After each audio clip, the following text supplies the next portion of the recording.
Amém, irmãos? Espero que os irmãos estejam bem, tranquilos. Vamos estar abrindo o nosso texto base. 1 Samuel, capítulo 3, versículo 1 diz assim: E o jovem Samuel servia ao Senhor perante Eli, e a palavra do Senhor era de muita valia naqueles dias. Não havia visão manifesta. Até aqui. Vamos orar. Está tudo em ordem. Senhor, obrigado por tua palavra. Eu oro em nome de Jesus pedindo pela minha vida, pedindo que o Senhor venha me capacitando a transmitir a palavra com graça e que eu possa ser um instrumento em tuas mãos para a edificação da tua igreja. Também eu peço pelos meus irmãos que eles possam ter entendimento da palavra e que nós possamos, Senhor, estar aprendendo a tua palavra e como usá-la de maneira prática em nossa vida. No nome de Jesus, amém. Amém, irmãos. Veja, o capítulo 3 já começa diretamente na vida do jovem Samuel. E o que a Bíblia nos mostra? A Bíblia nos mostra um obreiro compromissado. Uma das marcas que nós percebemos é o contraponto que existe aqui. De um lado você tem Hofni e Finéias, profanando o templo. E do outro lado você tem o jovem Samuel, entendeu? Que bem dizer, caiu de paraquedas naquele lugar, pela vontade de Deus, e servindo com todo o seu agrado. Agora, o que eu tenho que entender é a maneira do Senhor se comunicar no Antigo Testamento. Veja, Deus é o mesmo no Antigo Testamento e no Novo. Porém, existem maneiras que ele se comunica em cada fase. Entendeu? No Antigo Testamento, nem todo mundo tinha o Espírito Santo. No Novo Testamento, a igreja, todos os nascidos de novo, têm o Espírito Santo. Então, Deus não poderia estar mais perto de você do que ele já está. Ele é um só com o seu Espírito. Agora, no Antigo Testamento não era assim. No Antigo Testamento, veja, apenas alguns tinham o Espírito Santo e ele muitas vezes podia ser temporário. Muitas vezes o Senhor poderia retirar o Espírito, coisa que ele não faz em dias do Novo Testamento. No Antigo Testamento fazia. Nós temos o exemplo de Saul, que ao ser ungido rei, nós percebemos a presença do Espírito Santo. E depois, veja, o Espírito Santo se retira e quem vem é um espírito mau da parte de Deus. Entendeu? Então o que acontece? Essa época aqui é uma época em que Deus se comunicava de maneira diferente. Por exemplo, hoje você não vê a sarça queimando. Por quê? Porque aquilo foi específico para o que aconteceu com Moisés. Lógico, nós sabemos que existem pessoas que falam, não, eu vi tal coisa, você quer veja, não é esse o caso, entendeu? Nós não estamos aqui para julgar nenhuma experiência pessoal subjetiva.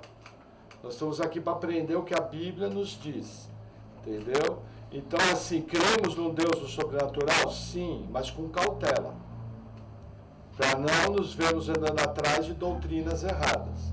Agora, nessa época, olha que interessante o versículo 1. O jovem Samuel servia ao Senhor perante Eli.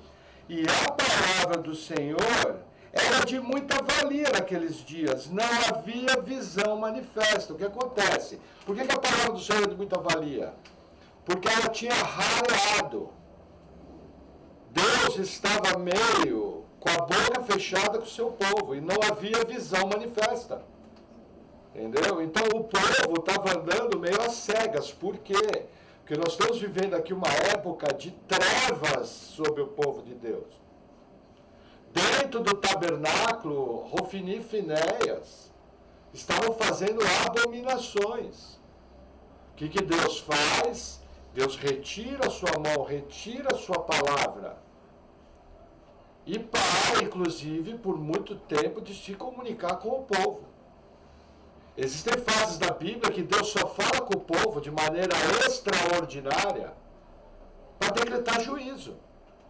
Quando você vai para o livro de Juízes, quando se trata de Israel, que só teve maus reis, Sempre que o Senhor se manifesta através de profetas, é para juízo. Falando da destruição, falando da morte, falando o que ia acontecer. Essa é a maneira de Deus agir no Antigo Testamento. O que a Bíblia quer falar? Com Samuel, a coisa começou a funcionar de maneira diferente. Por quê? Porque existem comportamentos que agradam a Deus, e dentro dessas posturas é como se abrisse uma avenida para um fluir mais natural de Deus. Falando essa frase com muita cautela, entendeu? Qual que é o tipo de comportamento? Santidade, separação, consagração, entendeu? Deus, ele não ouve de maneira efetiva a pecadores. Estou falando ouvido, se você comparar, por exemplo, com Samuel. Lógico que um pecador pode levantar uma oração, e se aquela oração estiver de acordo com a vontade de Deus, ele vai acatar. Mas eu estou falando de uma maneira genérica. A pessoa com a vida toda torta acha que vai ter presença de Deus na sua vida. Não vai. Então o que Deus está querendo nos mostrar aqui é o seguinte: a fase que eles estavam vivendo e a fase que eles iriam começar a viver. Eu sempre lembro muito das cartas às igrejas do Apocalipse.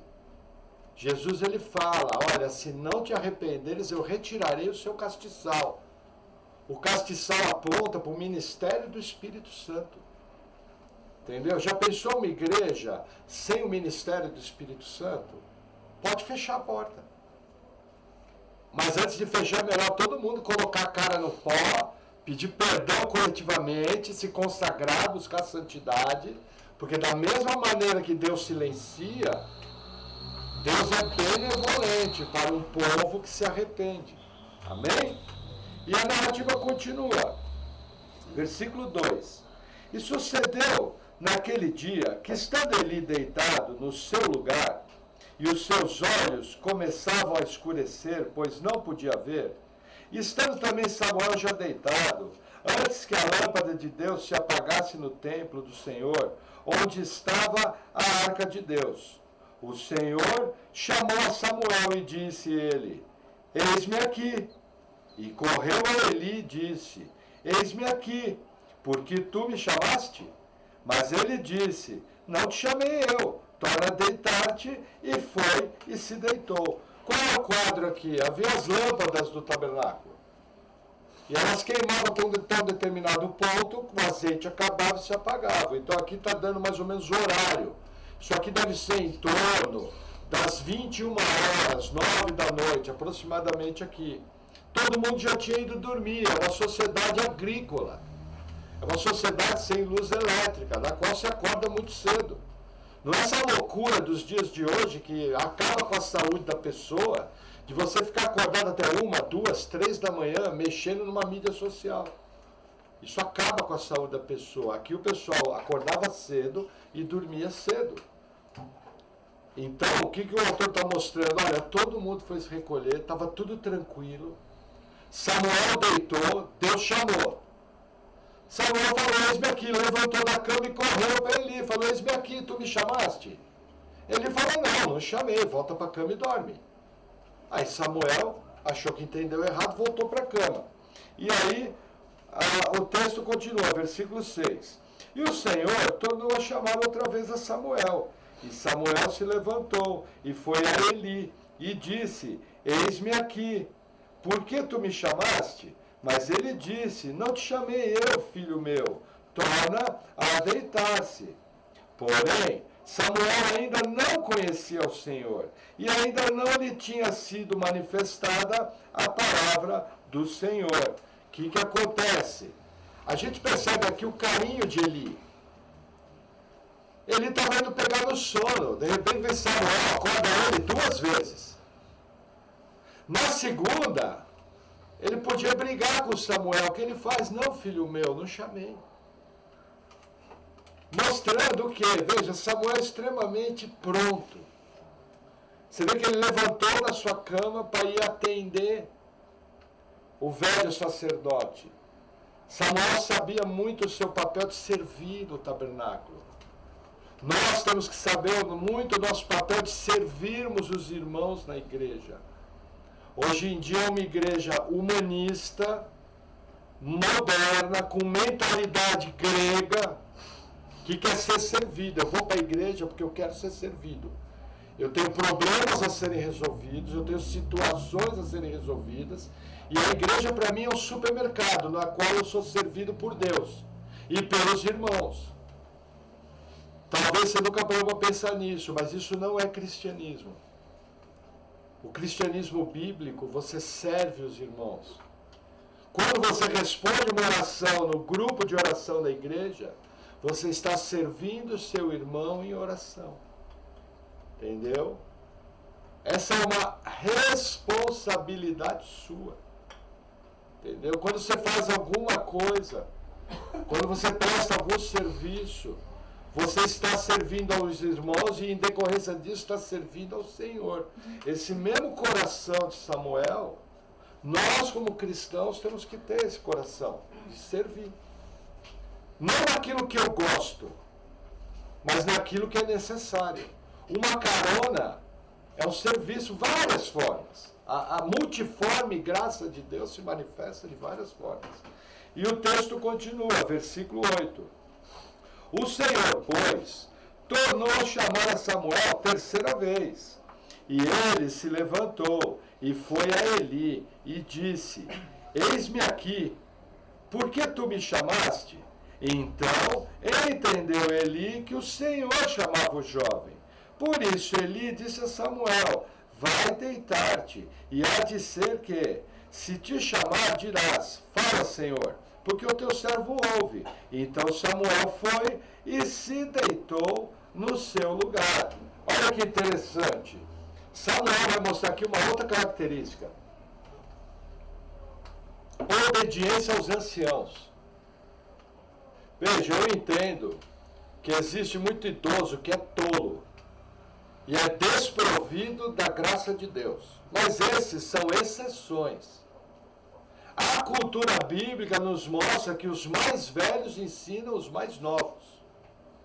Eu entendo que uma chave bíblica de sucesso é você consultar, sempre que precisar, irmãos mais maduros na fé e mais maduros na vida.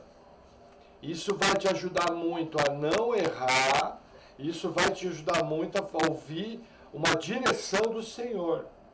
Essa é uma forma bíblica de agir. O que a nossa cultura ensina? Você não precisa de ninguém, você é o cara. Você é esperto. O outro é um bobão. É isso que a nossa cultura ensina. Isso não é bíblico.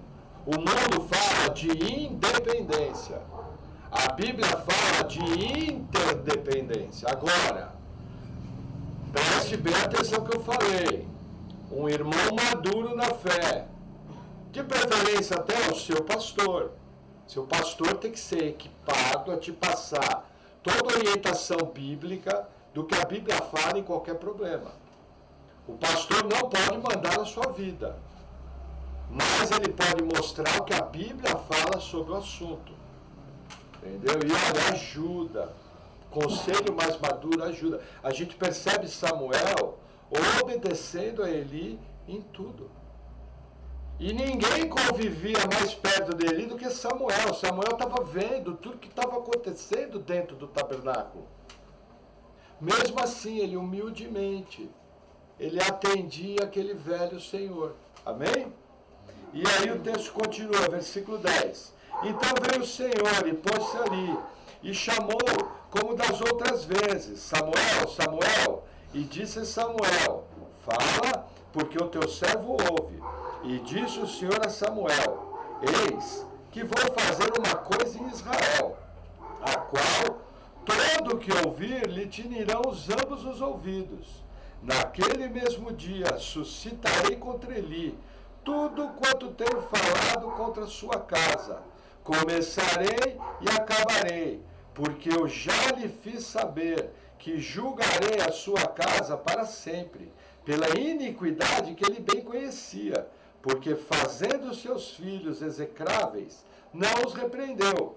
Portanto, jurei à casa de Eli, que nunca jamais será expiada a sua iniquidade, nem com sacrifício, nem com a oferta de alimentos. Olha que interessante. Veja, Deus vem, ele tinha levantado um profeta. E através da palavra profética ele avisa Eli. E olha que interessante, nesse texto a gente vê que Deus fala, Eli não repreendeu seus filhos. Mas olha o ensino que tem aqui. No capítulo anterior nós vimos Eli repreendendo os seus filhos.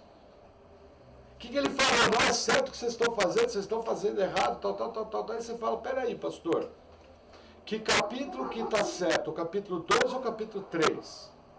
Simples, os dois. É que no caso, o que Deus está querendo falar aqui é repreender de uma maneira firme. É limpar a casa.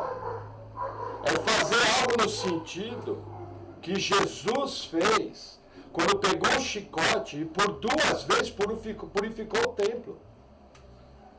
Veja, o Deus Todo-Poderoso, o Deus de amor, entrou no templo 2 vezes e quebrou tudo. Era o que Eli tinha que ter feito com os seus filhos. Veja, a nossa visão de repreensão é muito branda. Em cima dessa passagem, nós percebemos claramente, para Deus repreender é o seguinte, é extirpar do meio o pecado. Nós vimos no capítulo 2, ele falando com seus filhos de maneira muito clara, e reclamando que eles não estavam obedecendo. E isso para Deus não foi repreender.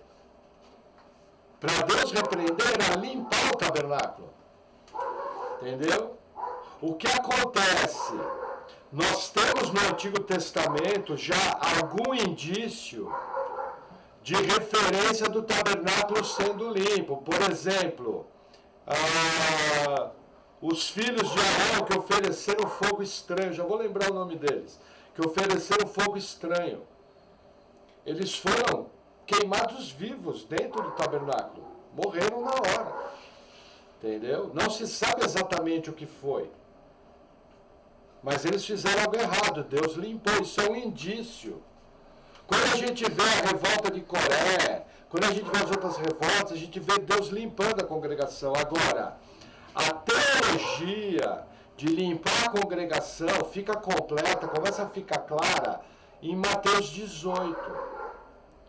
Quando Jesus fala, olha, onde tiverem 2 ou mais reunidos em meu nome, eu estarei presente. 2 de vocês concordando em algo, eu confirmo. Do que Jesus está falando lá? De disciplina bíblica. Se o teu irmão pecar contra ti, vai arguí-lo tu e ele. Se arrepender, ganhar seu irmão. Se não se arrepender, chama 2 testemunhas. Se não se arrepender, leva o caso à igreja. Se não arrepender, trata como um gentil publicano, tira da igreja. Então aqui nós temos de entender que a teologia de manter limpa a casa do Senhor, ela foi evoluindo durante a Bíblia. Isso aí chama-se de revelação progressiva. Tem a palavra progressiva. Então hoje no Novo Testamento para nós é fácil. O Rofini e Finés estão aprontando no templo. Simples. Avisa, não arrependeu, pega pelas calças e joga por cima do muro. Estou brincando para ficar mais legal, você não vai fazer isso. Entendeu? Mas hoje é mais fácil. Mas veja, Eli já tinha uma clareza das atitudes de Deus registradas no Pentateuco, nos 5 primeiros livros, de que ele tinha que eliminar o mal de dentro do tabernáculo. Entendeu? Pagou um preço muito caro. E Deus fala o seguinte para Samuel, olha, a obra que eu vou fazer, a turma vai parar na frente e o ouvido dele vai retinir, ele vai assobiar, vai lá. Horrível assobio, mas tudo bem. Entenderam? Sabe, vai ficar pasmado do juízo que Deus ia trazer. E é isso que Deus comunica a Samuel.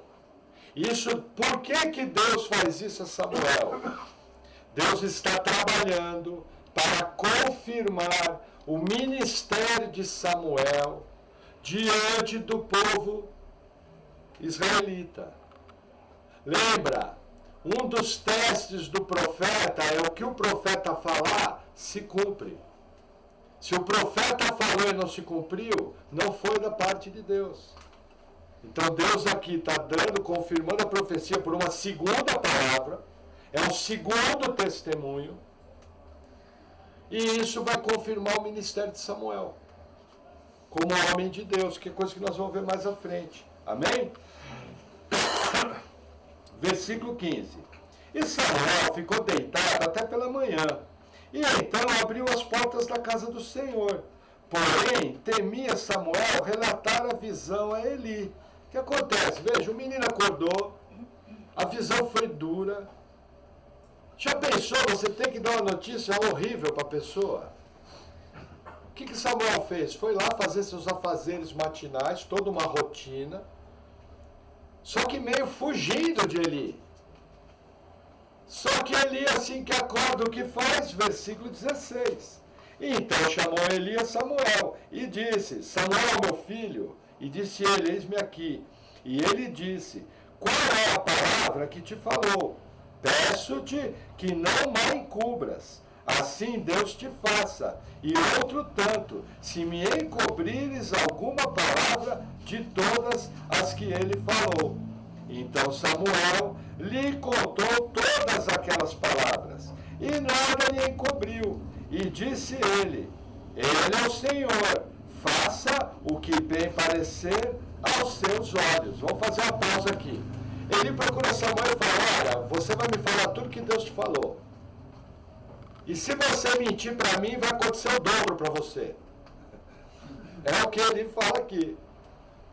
Só que Samuel calmamente passa toda a visão. Agora é interessante a resposta de Eli. Eli, lógico, confiante na soberania, fala: ele é o Senhor, faça-se conforme a sua vontade. Mas veja, foi apresentada uma tragédia pela segunda vez. O que alguns comentaristas falam? Que acharam estranha a reação de Eli. E alguns até se perguntam se Eli tivesse colocado a cara no pó.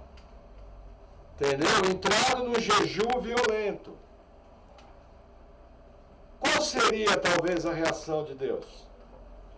Veja, nós vemos Davi, aproximadamente aqui 100 anos depois, nem isso, menos tempo, aqui vai dar uns 50 anos, 40, 50 anos depois, quando nasce o filho do adultério com Batseba, a criança fica doente, o que Davi faz? Bota lá a cara no pó e vai para o jejum. Entendeu? Agora, nós não sabemos o que levou Eli a fazer isso. Só fica aqui um registro. Eu creio que o correto, quando você perceber algo ruim da parte de Deus, do que vai acontecer, coloca a cara no pó. Clama misericórdia a Deus, porque muitas são as suas misericórdias. O que Deus vai fazer, cabe a ele. Veja, no caso de Davi, Davi jejuou, Davi ficou sem comer, e Deus falou: a criança vai morrer, acabou. E morreu. Mas Davi fez a parte dele.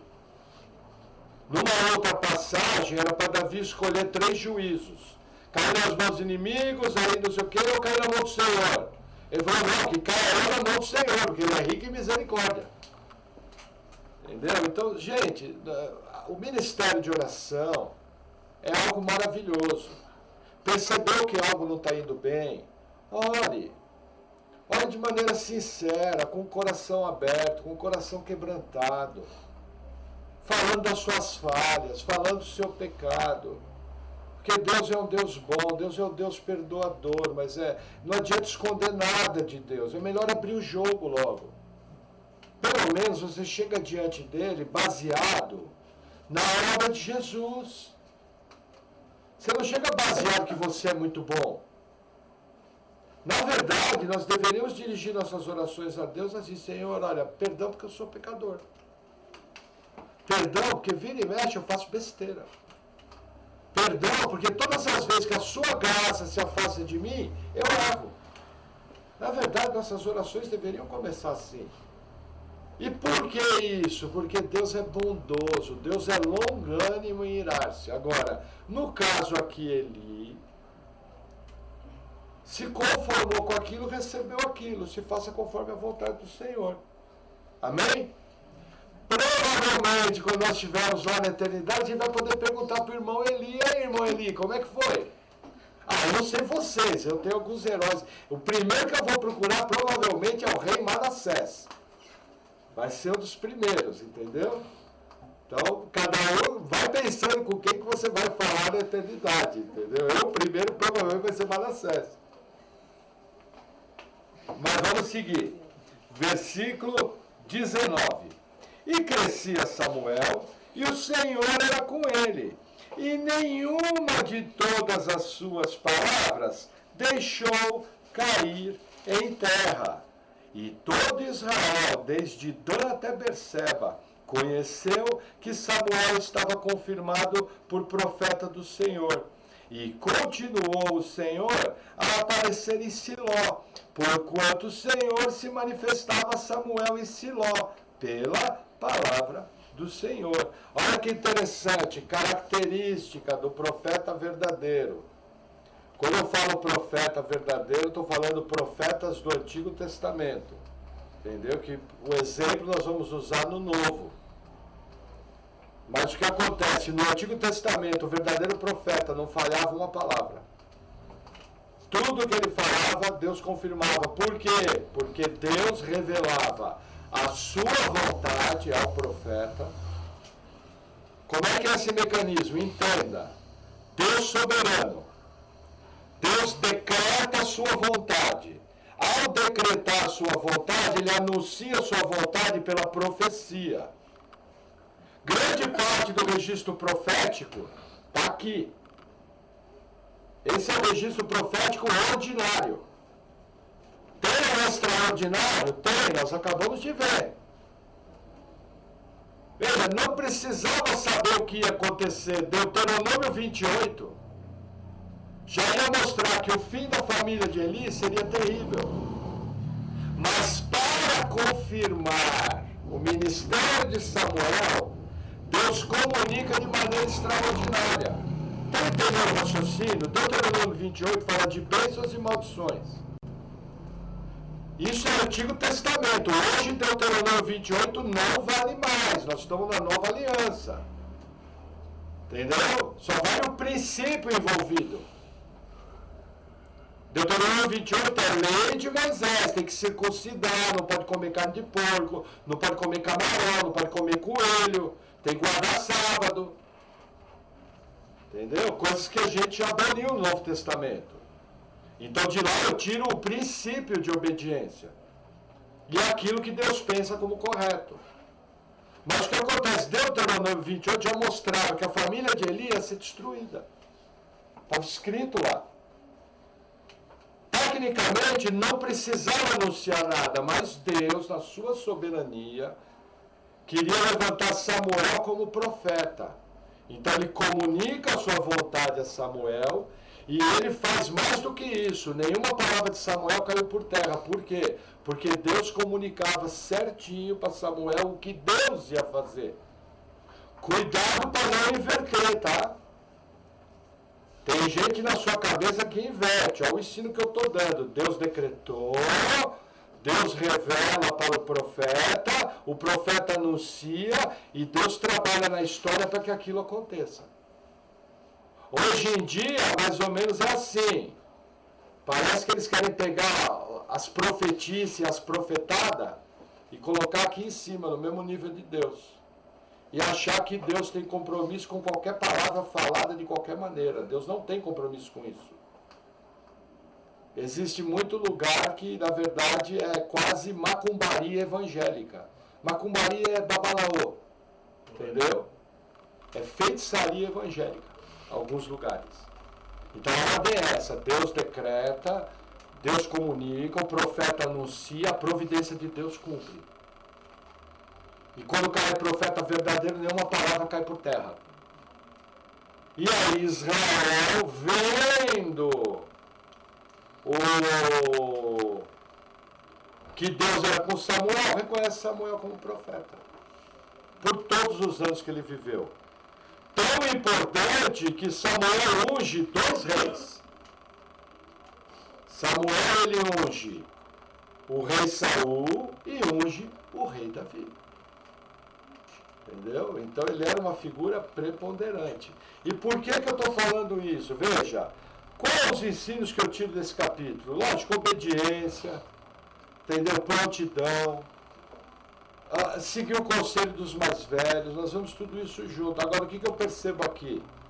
Um dos maiores ensinos espirituais para nós no Novo Testamento é a questão da palavra profética de Deus. Então, assim, o que eu tenho que entender primeiro? Veja, profetas como no Antigo Testamento não existe mais hoje. Os profetas do Antigo Testamento eram infalíveis. E no início do Novo Testamento, houve esse ministério de profetas infalíveis. Quer ver que interessante? Vamos abrir nossa Bíblia em Carta de Paulo aos Efésios, capítulo 2. Agora nós vamos usar um pouquinho a Bíblia, o que eu pretendo ensinar para os irmãos. Como funciona o ministério profético no Novo Testamento. Então você vai lá em Efésios, capítulo 2. É muito importante isso. Eu já cheguei a expulsar demônio de pessoa chamada de profeta. Entendeu? Efésios 2, versículo 20 diz assim: edificados sobre o fundamento dos apóstolos e dos profetas, de que Jesus Cristo é a principal pedra de esquina. Que acontece, 21, no qual todo edifício, que somos nós a igreja, bem ajustado, cresce para templo santo do Senhor, no qual também vós juntamente sois edificados para a morada de Deus em espírito. O que Paulo está falando? Veja, nós como cristãos não somos mais forasteiros e nós não somos mais estranhos a Deus, somos da família de Deus. Nós fomos edificados pelo fundamento dos apóstolos e profetas. Quem são os apóstolos? Os 12 mais Paulo. Entendeu? Já expliquei para vocês, apóstolo bíblico tem que ter visto Jesus ressurreto. Se você tiver dúvida, faça a leitura em Atos capítulo 1 e veja os pré-requisitos para que Matias fosse nomeado apóstolo. Na própria sucessão apostólica, por exemplo, a Igreja Católica fala que a sucessão apostólica é o Papa. Alguém já ouviu isso? Veja, a sucessão apostólica da Igreja de Jerusalém foi para um pastor, Tiago, irmão de Jesus. Nem apóstolo era. No Concílio de Jerusalém, quem deu a última palavra foi Tiago, um pastor. Quem testemunhou foram 2 apóstolos, Pedro e Paulo. Mas em Atos 15, quem dá a palavra final é um presbítero, um pastor. Curioso isso, né? Se houvesse sucessão apostólica, Tiago ia ser apóstolo, irmão de Jesus. Mas não, ele era presbítero. Judas, que escreveu outra carta, também era presbítero. Entendeu? Então o que acontece? Existe um fundamento. Os apóstolos foram infalíveis. Por exemplo, o Antigo Testamento proibia casamento misto de judeus com gentios. O que Paulo faz? Paulo fala, você é gentil, virou crente. Você é casado com um incrédulo, não se aparte. Porque a partir de agora, o casamento de vocês vai ser santificado, vai ser considerado correto da parte de Deus, porque você é crente. Então, se o seu cônjuge concorda em você permanecer na fé, fique casado. Senão seus filhos seriam impuros. Qual que era a lei do Antigo Testamento? Virei judeu. O que eu tinha que fazer para virar judeu? Circuncisão, guardar toda a lei. Sou casado com uma mulher que não é judia. Separa dela. Ela é impura. Entenderam como o apóstolo trabalhava? Onde não havia fundamento escrito, o apóstolo vem e faz o fundamento. Por exemplo, esse fundamento, Paulo chega e fala: eis que vos digo um mistério. Nem todos morreremos, mas nós, num abrir e fechar de olhos, seremos transformados. E nos encontraremos com o Senhor no ar, ao clangor da trombeta. E estaremos para sempre com o Senhor. Porque esse corpo aqui, a carne e o sangue, não pode receber o reino dos céus. Então você vai precisar receber um outro corpo. Aonde tem isso no Antigo Testamento? Não tem, não existe. Aí vem um apóstolo e faz teologia. E onde entram os profetas? Os profetas, no início da igreja, também foram autorizados. Tanto é que o livro de Atos dos Apóstolos tem uma atividade profética intensa. Entendeu? E como que Deus usa tudo isso? Vamos lá. Mesma carta aos Efésios, capítulo 4. Os irmãos estão acompanhando meu raciocínio? Tá. Ó, Efésios 4, versículo 11. E ele mesmo deu uns para apóstolos, e outros para profetas, e outros para evangelistas, e outros para pastores e doutores, querendo o aperfeiçoamento dos santos para a obra do ministério, para a edificação do corpo de Cristo. Aqui são dons ministeriais. Entendeu? Hoje não existem mais apóstolos como os 12, mas existem os enviados, que muitos chamam de evangelistas. Entendeu? Existem os mestres. Entenda, nem todo mestre vai ser pastor, mas todo pastor tem que ser mestre. Pastor que não é apto para ensinar, não pode ser mestre. Não, pastor que não é apto para ensinar, não pode ser pastor. Desculpa. Entendeu? Então o que acontece? No texto a gente vê e fala: mas irmão, está falando de profetas. Do que o autor está falando? Vamos voltar 3 cartas. Primeira carta de Paulo aos Coríntios, capítulo 12. Vamos voltar.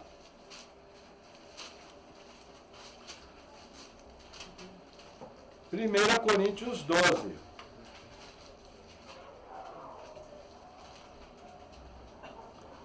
Versículo 1 diz assim: acerca dos dons espirituais, não quero, irmãos, que sejais ignorantes. O que Paulo está falando aqui? Olha, agora eu vou começar a ensinar sobre dons espirituais. Porque essa igreja aqui fervia de dons. Mas era uma igreja extremamente problemática, pecadora e infantil. Então Paulo está tendo que dar um ensino para ela. Versículo 7 diz assim, versículo 6. E há diversidade de operações, mas é o mesmo Deus que opera tudo em todos. Mas a manifestação do Espírito é dada a cada um, para o que for útil. Porque a um pelo Espírito é dada a palavra da sabedoria, a outro pelo mesmo Espírito a palavra do conhecimento, e a outro pelo mesmo Espírito a fé, e a outro pelo mesmo Espírito os dons de curar, e a outro a operação de maravilhas, e a outro a profecia, e a outro o dom de discernir os espíritos, e a outro a variedade de línguas, e a outro a interpretação das línguas. Mas um só é o meu mesmo Espírito, opera todas essas coisas, repartindo particularmente a cada um como quer. O que Paulo fala aqui? Fala de 9 dons. Se você juntar todas as listas, vai dar mais ou menos 32 dons. Aqui ele fala de 9 principais. No meio deles, ele fala o dom da profecia. O que acontece? Nos dias do Novo Testamento, não existem mais profetas como no Antigo. Mas existe o chamado ofício do profeta. Esse ofício do profeta é baseado num dom dado pelo Espírito Santo para aquilo que for útil. Entendeu? É dado a todo mundo? Não. É infalível? Nós vamos ver mais à frente. Entendeu? O que eu estou querendo mostrar para vocês? Uma coisa é o dom de profecia, o ofício do profeta. Outra coisa é os profetas infalíveis do início da igreja e do Antigo Testamento. Esses já não existem mais. Entendeu? Por exemplo, toda vez que a Bíblia é pregada, de certa maneira, o pregador está sendo um profeta, usando as Escrituras. Entendeu?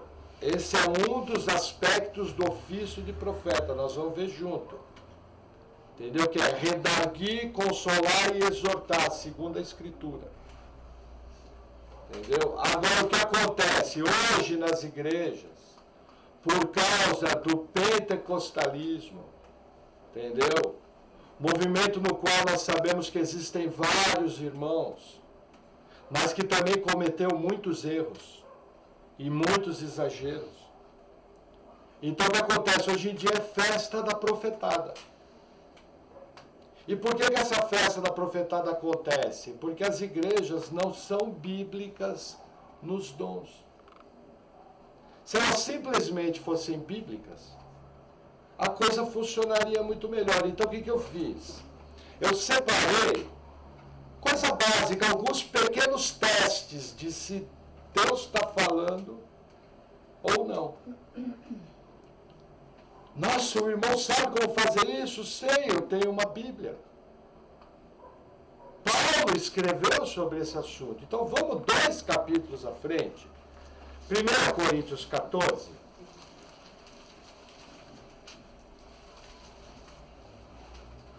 Versículo 26. O nome que eu vou dar não é bíblico, sou eu que estou dando. Eu chamo isso de teste da obediência. Tá? Vamos ler o versículo junto. 1 Coríntios 14, versículo 26 diz assim. Que fareis, pois, irmãos, quando vos ajuntais? Cada um de vós tem salmo, tem doutrina, tem revelação, tem língua, tem interpretação. Faça-se tudo para edificação. Lembra no 12? Tudo que for útil. Agora faça-se tudo para edificação. O que Paulo está falando? Quando você se reúne, um tem salmo, outro tem doutrina, outro tem uma revelação. Agora, tudo que vocês vão fazer no culto tem um objetivo, a edificação da igreja.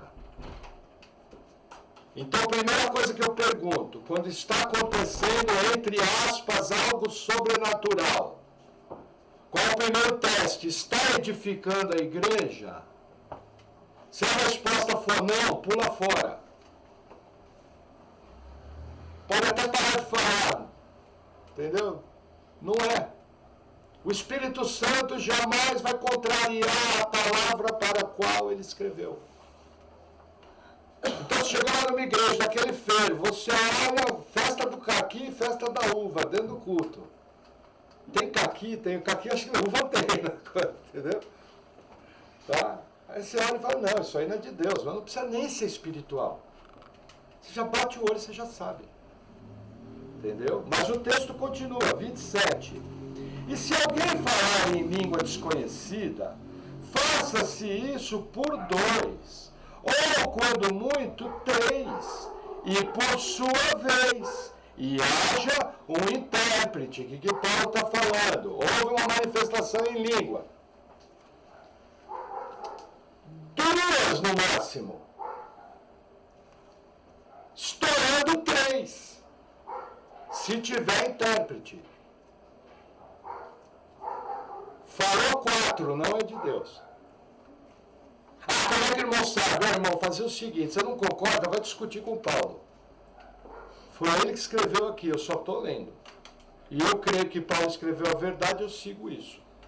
Se Paulo falou que no máximo 13 tem que ter intérprete, Eu prefiro ficar com a Bíblia do que o que se ensina por aí. Eu já fui em lugar que era um festival de gente falando em língua, sem interpretação. Aí eu estou avaliando, isso aí é de Deus? Qual que é o teste da obediência? Peraí, tem interpretação? Não. Se não tem interpretação, o que eu tenho que fazer? Vamos ler junto. Versículo 28. Mas se não houver intérprete, esteja calado na igreja e fale consigo mesmo e com Deus. É proibido falar em língua na igreja sem intérprete. Se vier uma expressão em línguas, a pessoa vai ter que orar para si mesmo, sem bagunçar o culto. Olhou o irmão orando sem intérprete, tem que ser corrigido. Está fora da Bíblia. Ele vai embora da igreja. É melhor ele ir embora da igreja, se arrepender e voltar a ser bíblico, do que ele começar a ser vítima de ataque de demônios naquela área. Porque está cheio de gente aí que diz que é profeta, que se você orar um pouco mais forte, cai endemoniado no meio da igreja. E eu já vi. Não foi um, não foi dois. Foram vários. Só que era simples resolver. Começou que nem aqui na igreja. Entendeu? Nós somos bíblicos. Começou alguém a orar em línguas. Eu estou aqui pregando a palavra. O que eu vou fazer? Vou parar e falar, irmão, a manifestação do Espírito Santo nunca vai atrapalhar a palavra. O irmão pode, por favor, se conter e orar para si mesmo? É o que eu vou fazer. Vou parar a palavra na maior. Porque jamais o Espírito Santo vai interromper a palavra sendo pregada. Quem é que inspira a pregação da palavra? Quem escreveu a palavra? O Espírito Santo. Quem dá o dom? O Espírito Santo. Ele vai agir Espírito Santo contra o Espírito Santo? Eu chamo isso, gente, de caos pentecostal. Eu acredito em dons, eu acredito em milagres, creio num Deus maravilhoso, um Deus que cura. Mas o que eu não suporto é desobediência. Se as pessoas tivessem esse cuidado, entendeu? Eu já vi muito irmão querido operando no dom certinho. Estava edificando a si mesmo. Entendeu? E já vi manifestação com interpretação. Certinho, que nem na Bíblia. Só que é o seguinte, a Bíblia fala que tem que ser julgado. Então, assim, primeira avaliação, se uma igreja está sendo guiada pelo Espírito Santo, se chegou no culto, está um caos, pula fora. Entendeu? E as línguas são um sinal claro, porque é algo que você pode ver. Aí você na escola aprendeu a contar até 3. Aí você conta 1, 2, 4. Não pode. Não tem interpretação. Você já sabe, você não precisa nem falar nada. Está fora da Bíblia, já tira seu coração. Entendeu? Deus não é Deus de bagunça. Se Deus mandou fazer, é porque é para cumprir. Então eu chamo isso o teste de obediência. Vocês veem como é extremamente fácil? Extremamente fácil. Gente, falar uma coisa para vocês. Eu não sou contra os dons. Só que eu vejo muitas práticas hoje em dia fora da Bíblia. Só por causa desse texto. Mas aí continua, tem mais um teste, que eu chamo teste da ordem no culto. Vamos lá. Versículo 29. E falem 2 ou 3 profetas. Repetiu de novo, no meu parágrafo. Quantos falam? 2 ou 3. Quando a Bíblia repete algo no mesmo parágrafo, porque isso é importante. Mas olha como ele termina. E os outros julguem. O que eu vou fazer? Manifestação profética. Quem vai ser profeta? Irmão João. Não. Mulheres podem profetizar na igreja. Irmã Sabrina vai ser a profeta. Eu vi sua roupa hoje, não sabia. Aí ela levanta uma palavra profética com interpretação, vamos dizer. No final do culto, tudo com ordem, tudo com decência. Aí ela para de falar. Não tem mais nenhuma manifestação. O que nós vamos fazer? Nós vamos julgar. Julgar como? Pela Bíblia. E pela Bíblia nós vamos tirar a conclusão se aquela palavra edifica a igreja ou não. É responsabilidade da igreja julgar as profecias. Porque está cheio de profetada. Entendeu? Coisa fora da Bíblia. Aí entram os enganos, aí entram as mentiras. E aí o Espírito Santo é blasfemado. Você já viu igreja onde gente diz, está cheio de Espírito Santo, latindo que nem cachorro? Tem. E não são poucas. Gente correndo, dizendo que as pernas estão queimando fogo, sabe? Ah, chama o bombeiro. É bombeiro na Venezuela, entendeu? Sabe? Manifestações sem pé nem cabeça. Aonde você vê isso na Bíblia? Não tem. E o povo, por não conhecer Bíblia, sai falando qualquer coisa. Entendeu? Eu lembro que uma vez eu fui confrontado numa igreja, fazem 10 anos. A irmã falou, irmão, eu estou sentindo que parece que o irmão quer colocar o Espírito Santo numa caixinha. Eu falei, irmã, Deus que me livre, vai reclamar com o Paulo, eu só li a Bíblia. Você já leu lá 1 Coríntios 14? Aí ficou cri, cri, cri, cri, cri. Que ousadia, o texto é claro. Responsabilidade nossa é julgar, pode ser um falso profeta, trazendo mentira para o meio da nossa congregação. Tão simples julgar. 2 ou 3 irmãos mais maduros já vão bater.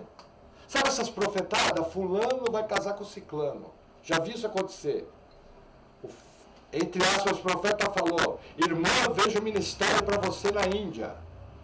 Aí virou para o outro, irmão, veja o ministério para você na China. Aí ficou aquele silêncio na igreja.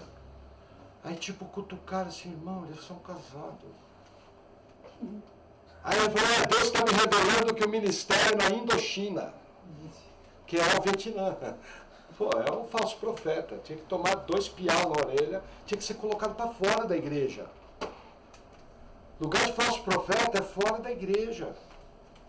Você não pode dar voz. O apóstolo João, que é o discípulo do amor, manda por fora da igreja. O mais amoroso manda fazer isso. Imagina ser Pedro com aquela espada na mão. Estou brincando, sorte que não é Pedro. Entendeu? O teste de obediência, os outros julgam. Aí vamos continuar a leitura, versículo 30.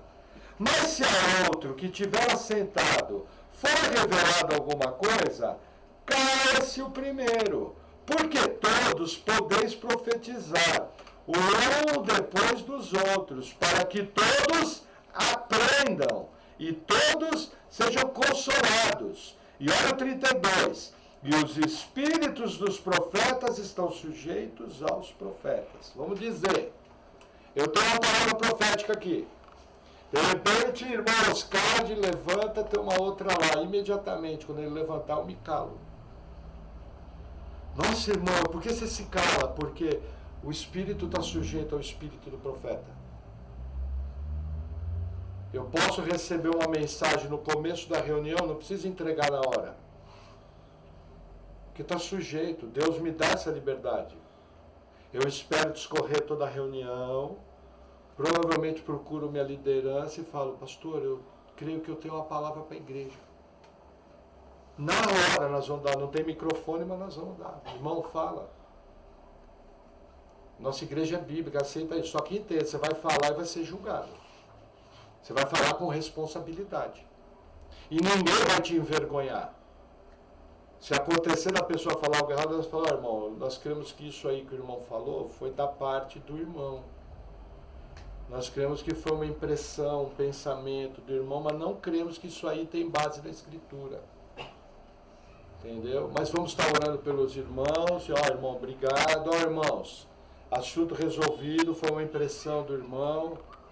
Deus abençoe, normal. Nós estamos num ambiente de família. Você também não vai expor ninguém, vai falar com jeito, com amor, com carinho.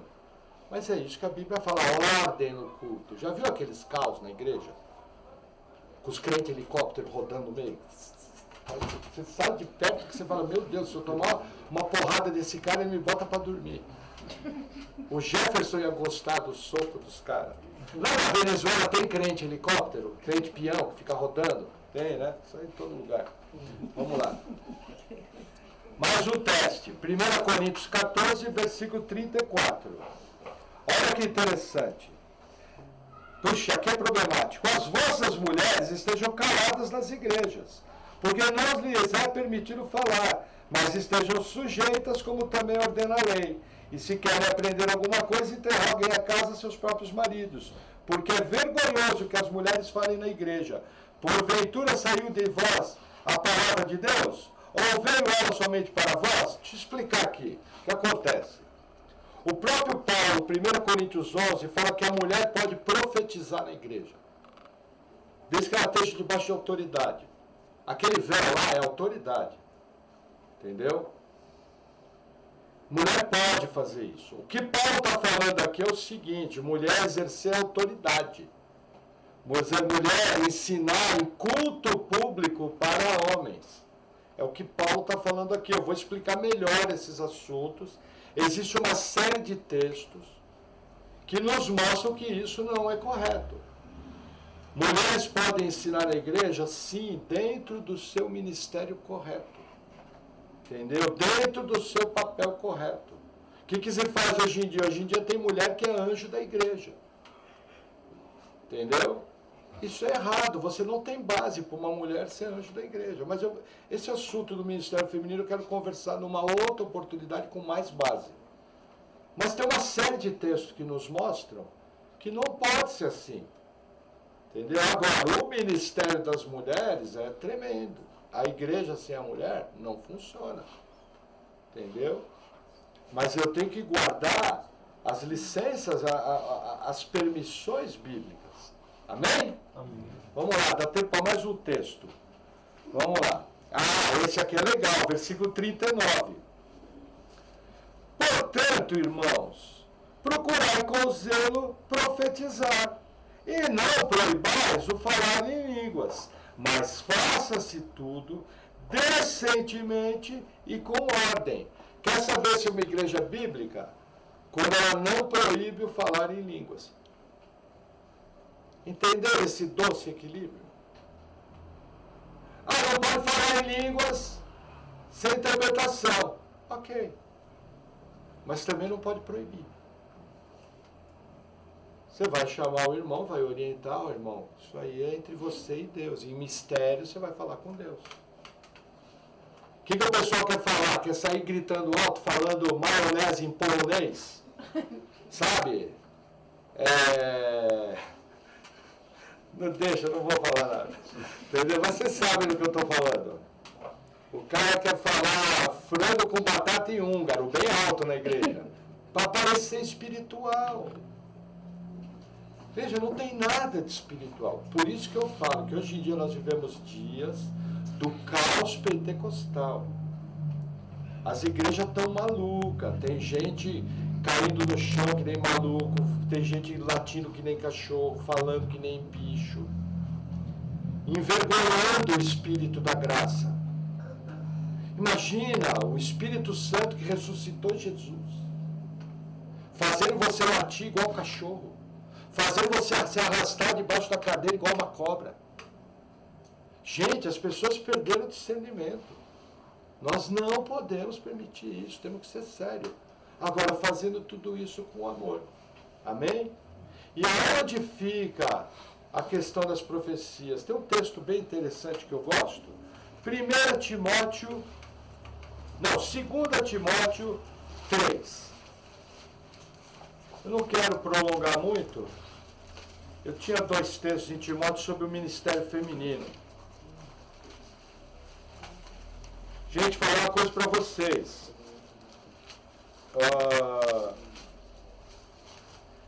Seria muito mais fácil ensinar que as mulheres podem fazer de tudo na igreja. Entendeu? Isso não daria trabalho nenhum, mas a gente não pode ir contra a Bíblia. Entendeu? Não pode. Vamos lá. Agora, sabe uma coisa que eu queria saber? Já que você quer ensinar tanto, por que não vai ajudar a irmã Paula lá no Ministério Infantil, com tanta criança para ser edificada? Vou te falar um motivo pessoal que eu acho.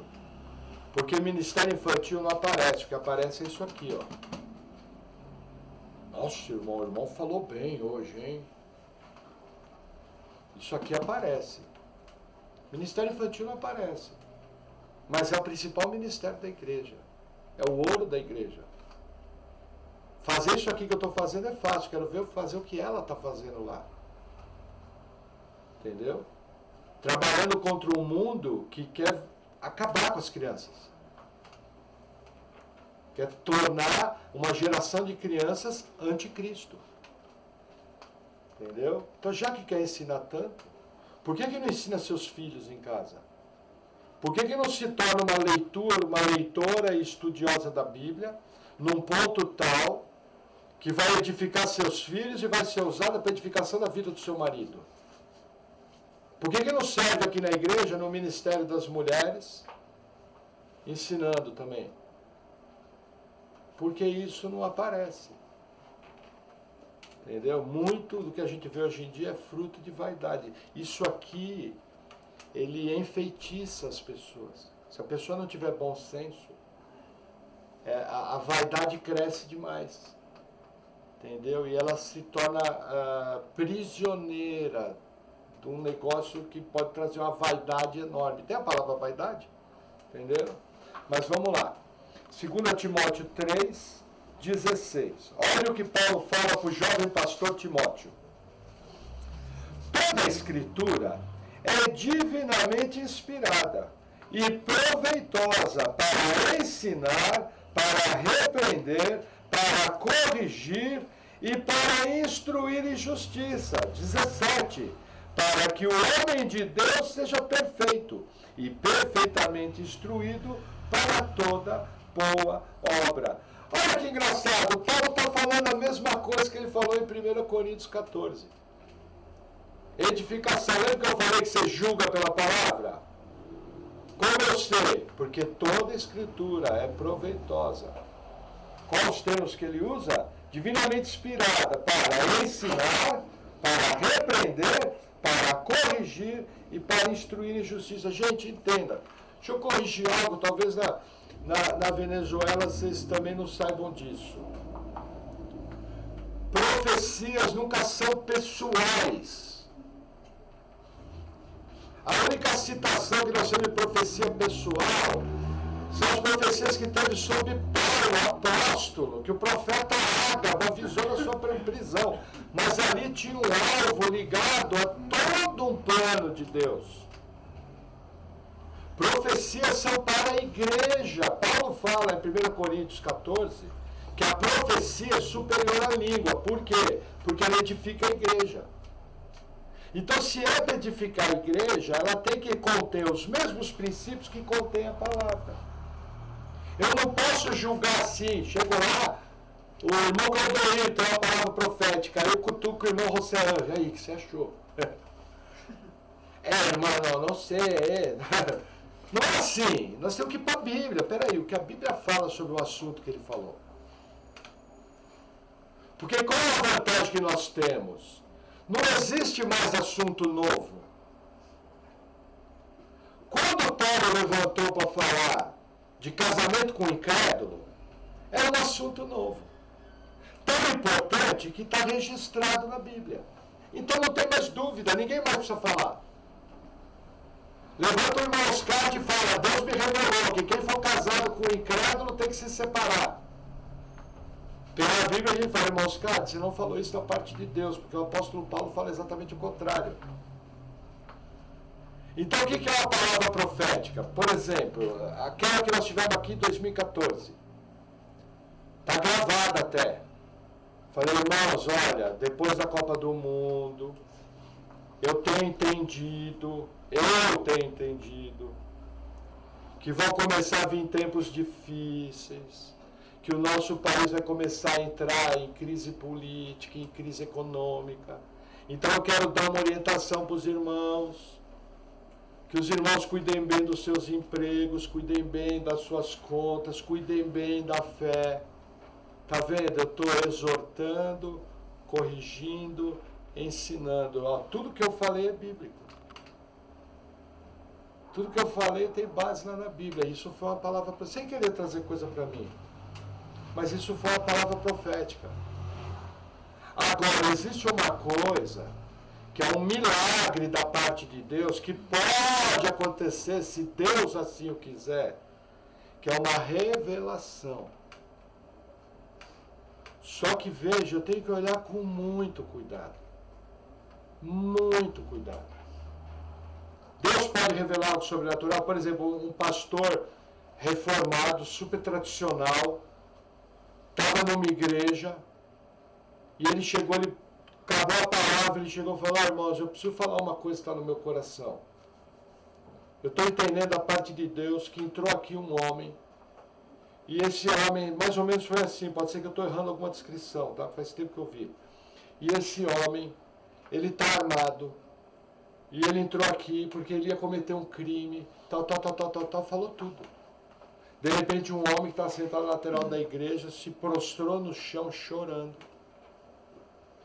Entendeu? O que foi aquilo? Foi um milagre, foi uma revelação. Aquele homem ia matar uma pessoa, só que antes dele matar essa pessoa, ele resolveu entrar na igreja. E na igreja, de maneira sobrenatural e miraculosa, foi revelado isso. Mas você vê a mesma regra: exortar, redarguir, consolar. Não é, irmã, você vai casar com fulana, vai ter muitos filhos. Sabe cartomante evangélica? Tem cartomante, é cartomante que chama. Sabe adivinhadora? Que joga carta? Na igreja tem isso, é adivinhadora evangélica. Entendeu? Não é isso. Vocês entendem a seriedade? Nós temos que ser abertos para os dons, temos que crer no Deus do sobrenatural, mas com cuidado. É melhor você errar pela prudência do que você se ver envolvido com um falso profeta, que se você der corda, vai acabar com a igreja. Eu já vi igrejas que foram destruídas pelo ministério dos falsos profetas. Por quê? Porque a igreja não foi bíblica. Era muito fácil. Desbancava na primeira frase. Irmãos, não tenham medo de tirar o seu coração quando você vê algo que não é baseado na palavra. Ao contrário, pule fora e logo. Já vieram falar coisas para mim que o cara abriu a boca, eu sabia que não era de Deus. Cheguei assim e falei: irmão, obrigado, vou orar. Acabou. Sumi, evaporei. Abriu a boca, eu já sabia. Outro detalhe: nunca vá atrás de profeta. Deus sabe o seu nome, a sua idade, o seu endereço, onde você mora. Você não precisa ir atrás. Se ele quiser comunicar algo de maneira extraordinária, ele vai mandar alguém. Mas outro dia a gente vai falar mais desse assunto. Vamos orar. Senhor, obrigado por tua palavra.